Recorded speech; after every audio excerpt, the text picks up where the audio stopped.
Hello வாங்க friends, night dinner என்னென்னு பார்க்கலாம். பிள்ளைங்க முட்டை தோசை கேட்டாங்க. முட்டை தோசைலாம் ஊற்றலாம் வாங்க. தோசையை ஊற்றிக்கிட்டாச்சு. முட்டையை உடச்சி அதில் ஊற்றுங்க ஃப்ரெண்ட்ஸ்.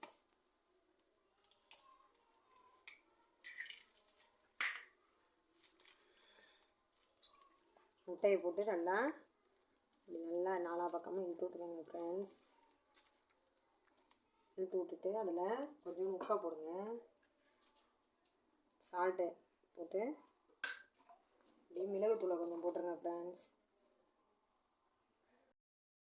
வாங்க ஃப்ரெண்ட்ஸ், தோசை வெந்துருச்சு. திருப்பி போட்டுக்கோங்க ஃப்ரெண்ட்ஸ். ரெடிங்க ஃப்ரெண்ட்ஸ். அதுக்கு தொட்டுக்க பொடிங்க ஃப்ரெண்ட்ஸ். பொடி வச்சுக்கலாம். பொடி வச்சு எண்ணெய் ஊற்றிக்கலாங்க ஃப்ரெண்ட்ஸ். வாங்க ஃப்ரெண்ட்ஸ், சாப்பிட்லாம். பிடிச்சிருந்தா லைக் பண்ணுங்கள், ஷேர் பண்ணுங்கள், கமெண்ட் பண்ணுங்கள், சப்ஸ்கிரைப் பண்ணிக்கோங்க ஃப்ரெண்ட்ஸ். சப்ஸ்கிரைப் பண்ணிக்கோங்க ஃப்ரெண்ட்ஸ். Thank you friends.